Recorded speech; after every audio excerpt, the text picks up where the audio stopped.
And happy Tuesday. We're back on our Snack and Learns for a new week. And with me today is Sara Torpey, who happens to be a neighbor of mine. I live in Yardley, Pennsylvania, in Bucks County, and she lives in Doylestown, Pennsylvania, Bucks County. And I'm so grateful, Sara, that you joined the group and were willing to do this Snack and Learn because you work with a profession that's near and dear to my heart, and that's teachers, because my daughter recently studied to become a teacher, and she's down in Atlanta, hot, steamy Atlanta, getting her graduate degree in conducting for the same reason. So this really resonated with me. And just kind of to give you another introduction to the group here, Sara works with women business owners who are or used to be teachers, So this is something you don't have to wait till you're have been a teacher. She actually works with people who are currently teachers to help kind of clarify their goals and take control of their priorities so that they can get their eyes set on some very focused and purposeful actions to get that business growing. A lot of times, I know, Sara, this happens with all entrepreneurs, not just teachers. So if you're a teacher and feel alone, you're not. As entrepreneurs, we kind of start out and we're a little bit, I know I was like, what do I do next? And I'm thrilled to have you on here. So thanks so much for joining us. First question is, what got you into doing this kind of work? Oh, all the things. Well, first, thank you. I love stuff like this. So, dork. People. I was a teacher. So I was a teacher for a long time. I taught middle school. So if you know anything about teachers, you know that we are the grades we taught. And I probably am a 13-year-old. I did not know that, but I love it. People end up where they belong, truly. And I mean that in the nicest possible way. Funny. And so I taught middle school, and then I coached elementary teachers and middle school teachers. I was a math person, so I coached people in math in classrooms. Like I played, if you need to know a math game, I know all the math games. Oh, cool. The math games. I could play math games for days. Oh, that's fun. And so I coached teachers, and then we moved. We actually lived in New Jersey at the time. We moved out here to PA, and that was it was 2010, so it was a terrible time to leave a teaching job. And I ended up, through an ex-colleague, working for Encyclopedia Britannica for a bunch of years, which is a really strange thing, but they're lovely Midwesterners. They're Chicago-based. Do they still make those Britannica books, like physical hard copy books that they sell? Not the encyclopedia itself, but the kids edition, yeah. Wow. But everything is digital, and you would be shocked. Like they have a lot of statewide school district contracts. They have a lot of school district level contracts, state libraries, all that kind of stuff. That makes a ton of sense, actually. Yeah, so like I also know bajillions of librarians, like the best people on earth. Oh. And in that role, it was supposed to be project management, but it turned out to be coaching salespeople. Oh, geez, really? Yeah. Well, because they were trying to speak to schools, and I was a teacher. I spoke school, and they spoke sales. So it's really translating this ability set to this ability set, right? Translating words.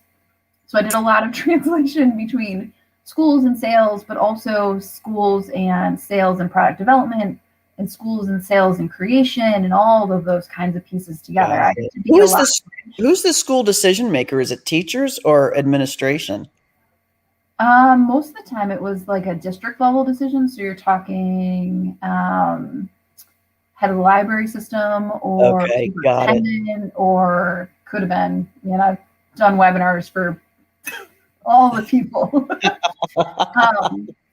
And then eventually I was too far from teaching, because really, like, I knew I'd be a teacher when I was 8, 6. Wow. I knew. And it was funny. My parents laugh at me even still, because when I decided to go to college to be a teacher, I was like, people, I'm going to school to be a teacher. It was like this revelation, and my family was like, No kidding. What did you used to teach to your teddy bears and dolls or something? Is that? Oh, God, yes, all the things. I would make my sister sit through it. I taught swimming lessons for years. I taught all the things. How old were you when you wrote your first lesson plan? I've just got to know. Oh, probably very small. So you had this inherently. That is so Oh fun. yeah. I mean, I was writing swim team lesson plans at 14. Like good God. And I'm fairly, oriented like that, y'all. Yeah. Yeah. But Oh, that's then so cool.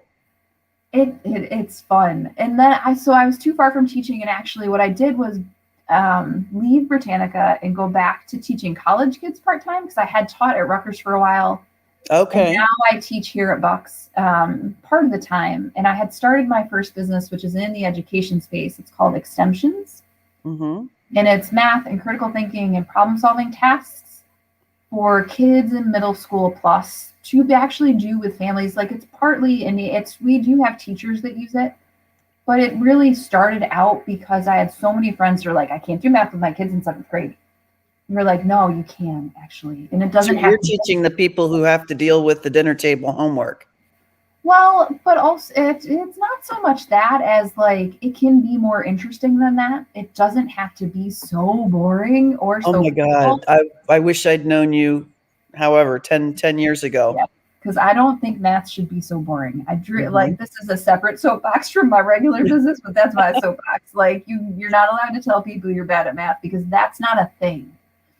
I like And you're not allowed to tell me it's boring because it's just the way you've met it. Like it's okay. Yep. But what happened slowly? Oh, sorry. Let me mute. What happened slowly was in building that first business. What happens with teachers? Somebody comes up to you and they're like, "Hey, can you show me how to?" And you do, and you do, and you do, and you help, and you help. And I finally had a friend say to me, 2.5 years ago now, "You're an idiot. That's another business. Like, get it together." And I was like, "Oh." Oh, maybe it is. And so I moved into coaching businesses, which is super fun, and slowly but surely realized that all the people coming to me were former teachers on some level, or people that, and I don't want to say all, but most of the people I work with teach something in some way. Like I can make a case for them being a teacher, although like I can make a case for basically anyone being a teacher. Being a teacher, yep. That's true. So everyone I work with teaches on some level. Some of them came out of school buildings. Some of them came out of corporate training. Some of them came out of, I don't know, some of them are still in corporate training and building businesses on the side. It just depends on who they are and what they're doing. But it is really, it's the world of like teaching translated into business, right? Because I just had a client say this to me this morning. She goes, I forget sometimes how many things I was good at in teaching that I can still use. I love that. We do disconnect that. Right. We do forget that there's such a huge skill set that we used or use that it's like, oh, I can call on that. That's so true. Well, and so, I mean, I love all the things that people used to do, but if you're going to tell me that there's better preparation out there than running a classroom full of 7th graders or running a business, I don't know what it is. That is like so cool. I sold math to 13-year-olds. That you're right. That beats selling ice. That beats selling ice in Alaska. Right. Selling math to 7-year-olds. Wow. So that's the thing. Like, if you think that that's not good prep for business, something's wrong. Like, you have to move all the parts and manage a budget and do all these things, and plus sell things to people that don't want them. In a business, you don't even have to sell to people that don't want them. You just sell to the people they actually want them. Yeah. And so that's really cool. So in your coaching, do you approach it like a teaching job then? Like you have a lesson plan for your clients that you take them through? How does it work? I don't. In coaching teachers, what I learned is that my job is, and with businesses, it's the same. My job is I think of it like this. Like you, as your business, you're trying to build a box, right? Mm-hmm. You're trying to build the box that is your business. My job is not to be like, here's your box. My job is to be like, what do you want to make it out of? Let's go find the cardboard. Do you need a marker? Can we put the sparkles on? Would you like a friend to help with the sequins? Like, do you want it to be pink? Do you want it to have a door? Do you want windows? My job isn't to say, this is your box. But my job is to help you pull and poke and experiment and iterate and like test and move and problem solve your way to the box that looks like you. That is also a successful business box. Correct. Well, and the only successful business that you can have is the box that looks like you. That is so spot on. I mean, I think we were actually talking about this. So I worked in corporate forever, and in between a couple of jobs, I would do consulting. And I remember going to meet with a friend of mine for lunch, and we sat down, and she said, it wasn't a friend like a close friend, but it was somebody I'd known in business. And we probably got together once a quarter and went down and sat down to eat. And she said, Pam, you really need to think about what you wear all the time.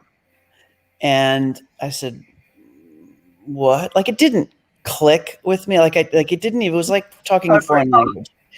And she said, even when you go to the grocery store, you have to be dressed professionally because anybody could see you at the grocery store.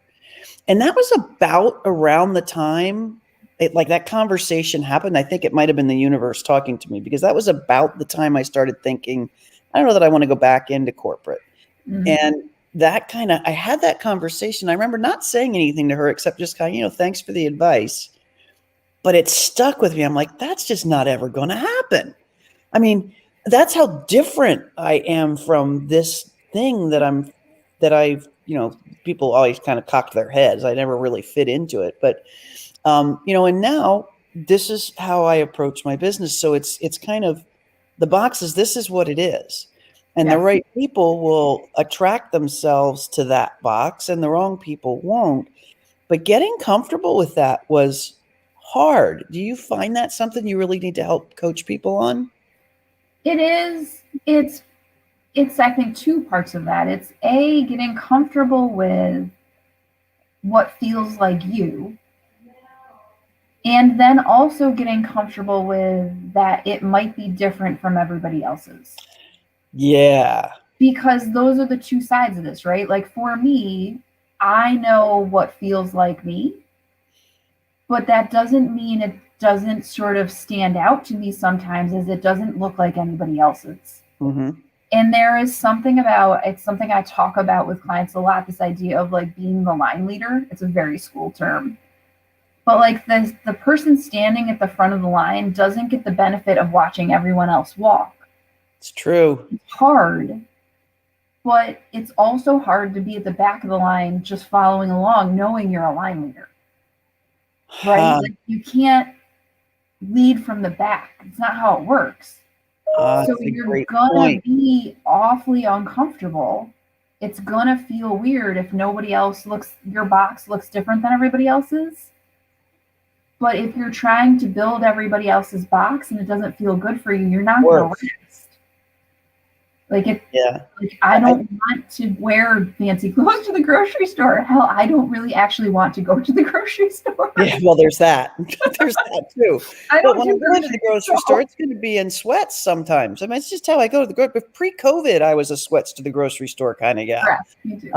That's how far-fetched it was for me to put on makeup and a suit to go to the grocery store. It's just like, I'm like, no, this is not right. And I can feel myself inside kind of screaming that, which is why now, there are people who still, from my past lives in corporate will say, you do what on Facebook and you get dressed up every day? And this is who I am now. And it works really, really well as a business because it's me. And the thing about it is, I think you might find with your clients is then you're going to attract the people that want to work with that and not attract the people that don't. So it's like a perfect rhythm once you're able to let go. And that letting go, it was funny. I just had a client make the best analogy ever for me. It was so good. It was the last call I was on. She said she's starting to let go of some of these things, exactly what we're talking about, some of how it's supposed to look. And she said that up until now, it's felt like she's been sitting in the front car of the roller coaster trying to drive it.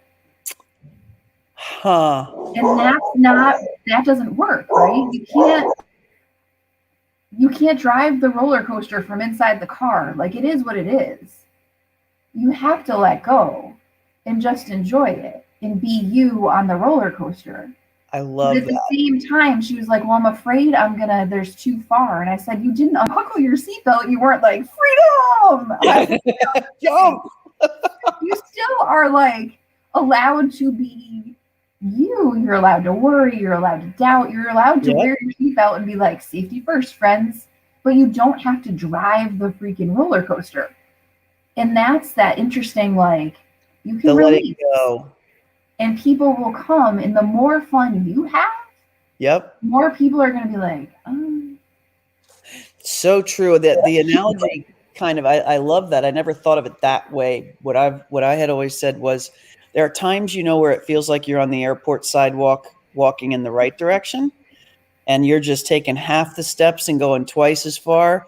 And there's times when you feel like you're going in the wrong direction. And if you feel like you're climbing uphill, climbing against that treadmill, sometimes it's time to just let go and let it take you for a minute. Because and to know there's some reason. Yeah, there's something wrong when that's what it feels like. Yeah. And to be able to sit back and acknowledge that, I think it's part of the role I play for people is like, I get to help them pick out the patterns and be like, so I hear you saying that you want it to work like this, but you also want it to work like this. Mm-hmm. Those things don't work like that, right? You can't drive the roller coaster from the car. Yep. And so to be able to help people pick out those mismatches and be like, okay, this is the mismatch. How do we want to handle this? Like, I'm not going to tell you how you have to do it. Yep.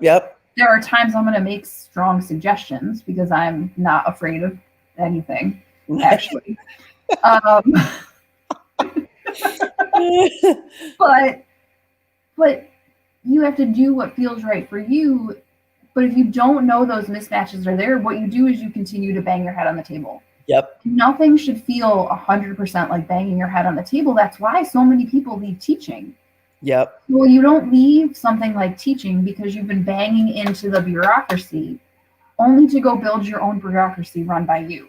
And like bang into your own. That is a great statement to make. And I love it because what I can see happening is you don't even sometimes realize, I don't think, that you're going against the current. Like, I've started trying to really pay attention to when like, that your hair raises when you're upset, or, everybody's got this little signal that something's coming or that you're not quite comfortable.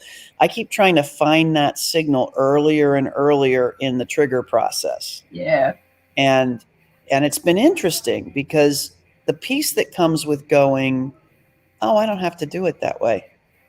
Like, there's old habits drive us. So like going into battle in the boardroom kind of mentality for me drove so much without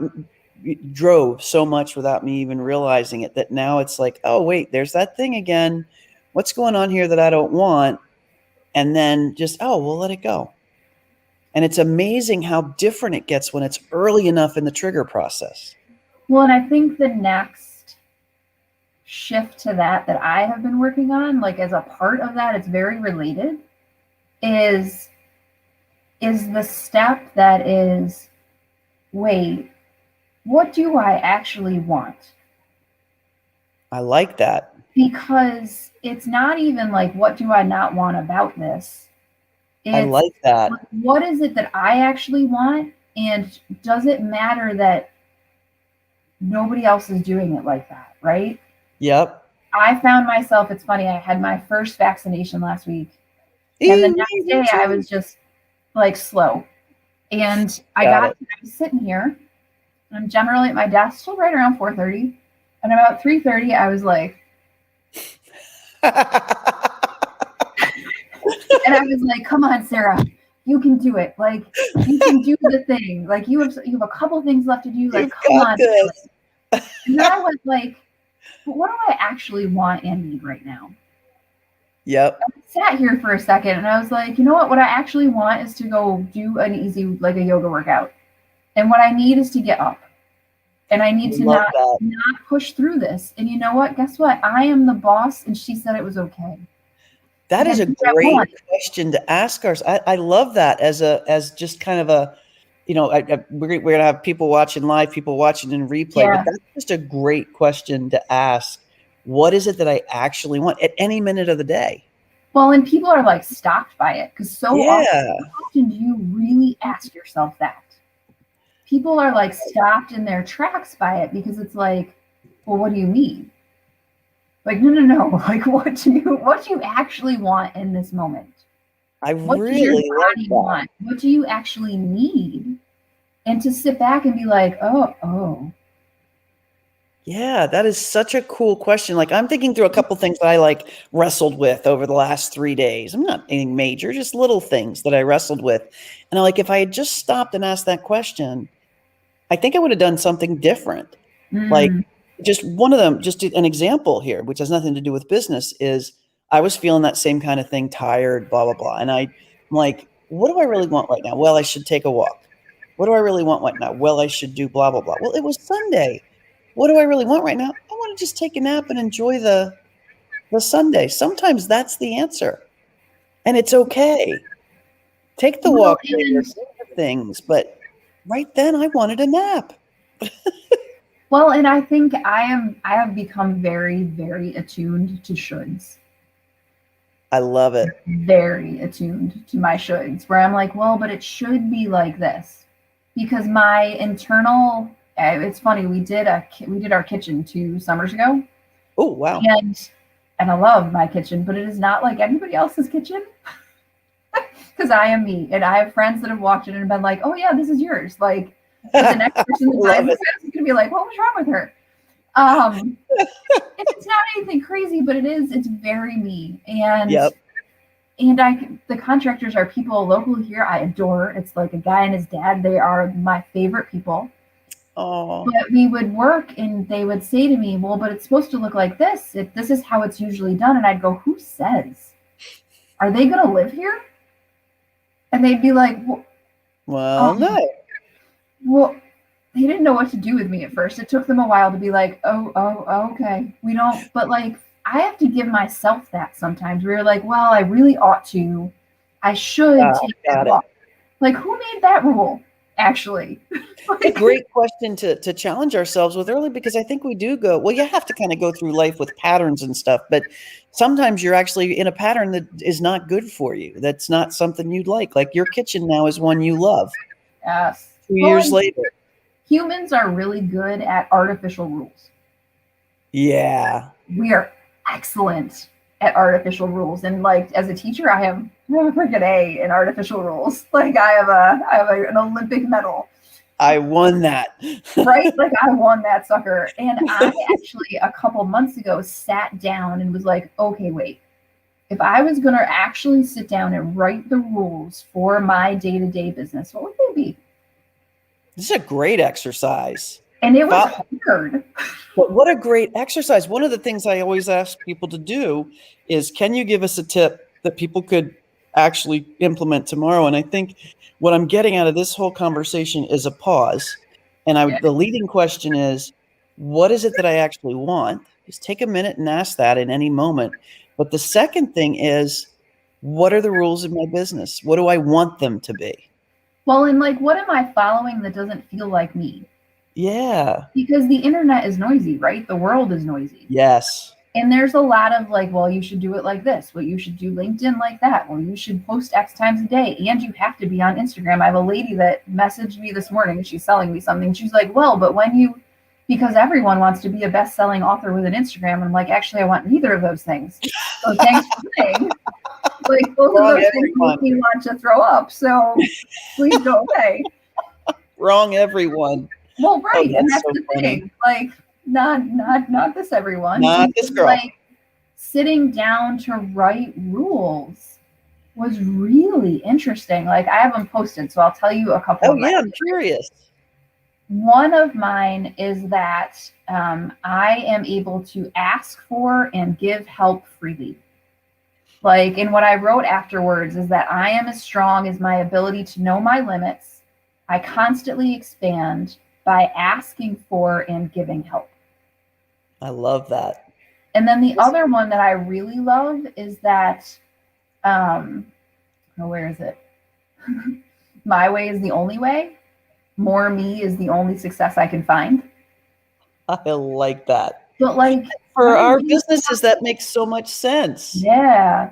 And there's nothing that doesn't make sense for. Like more you is not bad ever. Is never bad. And we are taught, well, because I think a lot of us came up in corporate, right? Where it wasn't you had to conform to whatever the thing, and not 100% or whatever, but you were certainly encouraged to conform, right? Correct. And now you get to define what you want to conform to. It's your business. Yep. You get to really pick that out. And what's interesting is the people who succeed are the ones who do that best. It's not the ones with the best Instagram account or the best ad account or the best. It's the ones who say, I get to define the rules I can conform to, and I'm going to conform to that. Then people come. People don't come when you're just another Instagram account out there making the general chatter. Well, and the thing is, one of the things I say to people all the time is success actually only takes two things. You need belief that you're capable of it, belief that you do it, belief in all your things. Yep. And you need how. Love it. What happens is we try to do how before we believe. And that doesn't work. But that if is we so believe, true. Actually how goes away and doesn't matter anymore. How becomes just the things that happen.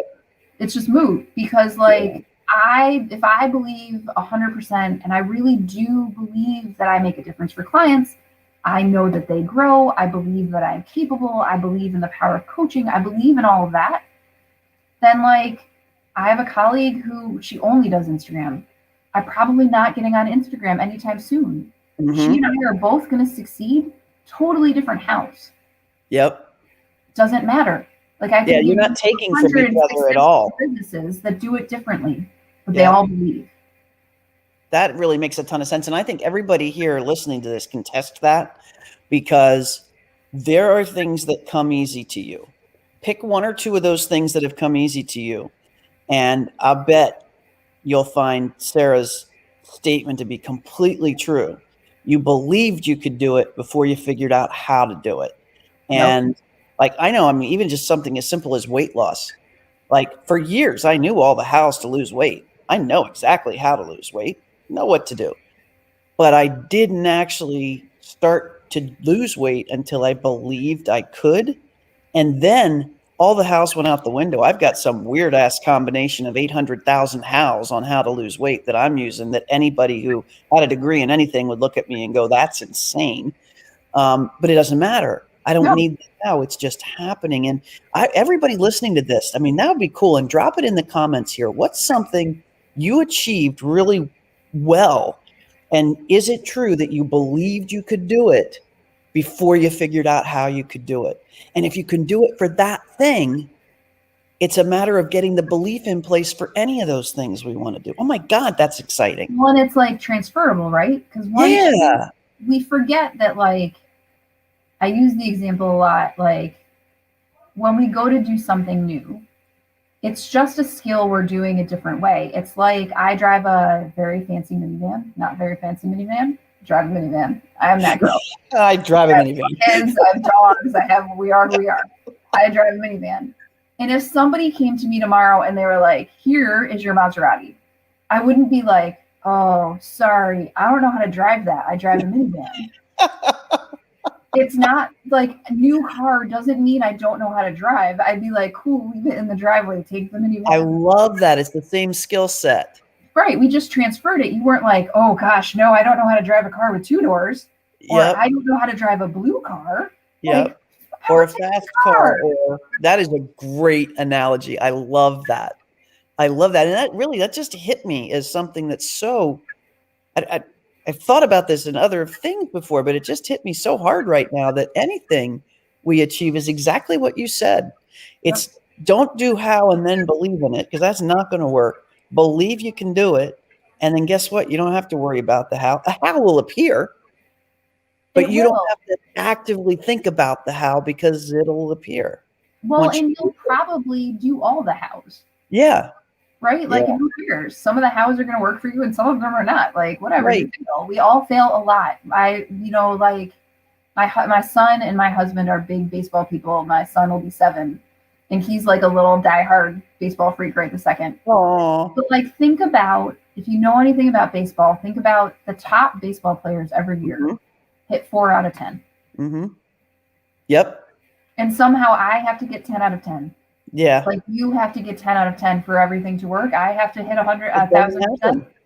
And that's not going to work.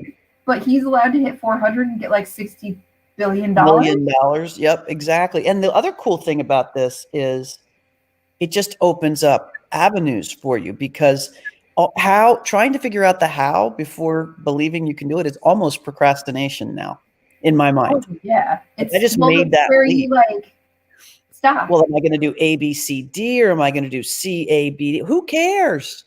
That is what I refer to as the planning cave. The planning cave. It's I like the cave that. that you're like stood in, and you wear your all your parkas, and you sit in your planning cave, and you write by candle, and then you're like, love it. Do I come out of the planning cave? No, I do not. Not yet. And teachers are natural planners. We want it to work right. But like, what you learn as a teacher is you write a plan in the morning, and once it has first contact with another human, you're like, plan. Gone. Well, that's actually interesting. It's what I tell a lot of my clients is we're going to build a forecast for you. And here's what I can tell you about that forecast. It's wrong. But here's what's cool about it.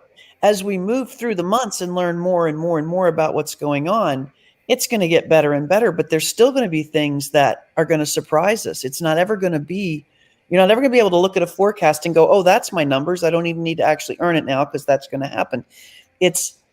That's the fun part about it. That's why, I always say finance is fun and people think I'm crazy. You think math is fun and people think you're crazy, but that's why it's fun, because there's an unknown element there and it gives you the flexibility to do what you want to do. Well, and you get to like, I think the most fun part about it is the science experiment of it, right? Like, yes. Like, this is all, honestly, all of it. Like, human existence, go as crazy as you want with it. It is all a grand science experiment. It just is. Yep. We're just trying stuff. Mm-hmm. And you do all the different hows, and you find the one that suits you, or you find a new one, or you make something new. Like, we just try stuff. I love it. Keep going. And you don't, like, but if you're sitting in the planning cave and you're like, no, but when I have the perfect plan, when I learn this one more thing, I love it. You can't if you're not talking to people. If you're not, well, it's like riding a bike, right? You can read about riding a bike. Mm-hmm. You can watch it on YouTube. You can watch other people do it. But do you know how to ride a bike? No, not until you get on the bike and power through it. You fall. You're gonna fall. Yep. It's gonna suck. But you know what also sucks? Not riding a bike. I love it. So speaking of actually doing the thing, you've actually gone through a first round of a Teachers in Business Mastermind, and you're starting up your second round now on May 2nd. Tell me a little bit about what this is like, what this is about. I just run, it's a little, it's I'm a believer in small groups. I love a small group more than most people. So the first round of Mastermind was 5 people, and we did 12 weeks. This round is going to be 6, and we're going to do 15 weeks. But it is very much all about small group coaching together, collaborating, and then experimenting and sort of being the safety net for each other. Love it. Led by, everybody gets coached, everybody gets what they need, everybody gets connected. But it's really, for this round, very much about fully stepping into business ownership, capital B, capital O, rather than being someone who happens to own a business. I love that. Because that's a big shift. Yeah. Like, I was talking the other day to a client about how, business owners, capital B, capital O, know how much they're making. Like, if you're hiding from money, you're owning a business. You're not business owning. Like, it's different. There are things that it takes to be that version and really step into that. It's both systems and processes, but also mindset and all of that stuff. And everybody's at a little different spot. But the mini mastermind is a way to do it faster. Yep. Step into those shoes, learn from the other people, and get coached so that you can, it's like going through the closet of shoes and being like, those don't fit, those don't fit, those don't fit. Oh, wait, those are great. Yep. Those are amazing. Those are my like badass shoes. Put them on and walk around for a while and be like, nope. Yep, that's them. And I love the fact that it has a community element to it as well, because that's the thing that just kind of brings everybody along, because it's a safe place to do those experiments, fail, come back, talk about it, get some ideas on how to try again. So I love the fact that it's a mastermind. And folks, so what Sara has here is a Facebook group and a podcast. Everything is called Teachers in Business. So if you go look up Teachers in Business, you will find her there.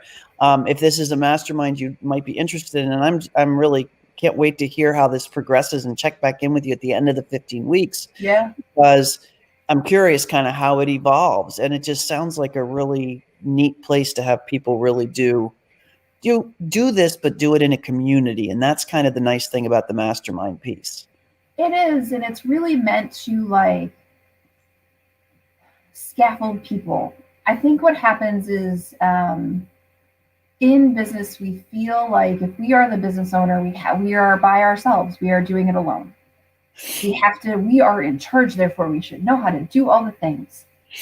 But that's not anything. Like you've never worked in a job where no one spoke to you. Like this isn't how anything works.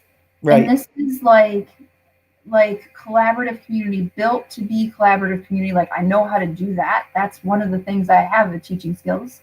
Mm-hmm. And it's going to be with a diverse set of people. Like not everybody was in a classroom, and that's okay.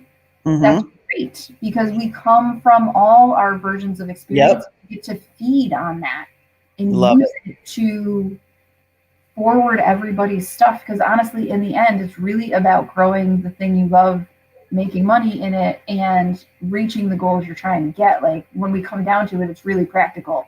Yep, that's what I'm thinking. It really, there's a practical outcome here as well, which is your business. You think about it differently by the time you end this 15 weeks is what I'm hearing, which is amazing. Yeah. All right, guys. So we have to go, but I will tell you that there are two gold nuggets in here. Oh, there's more than that, but two that I want to really point out for you.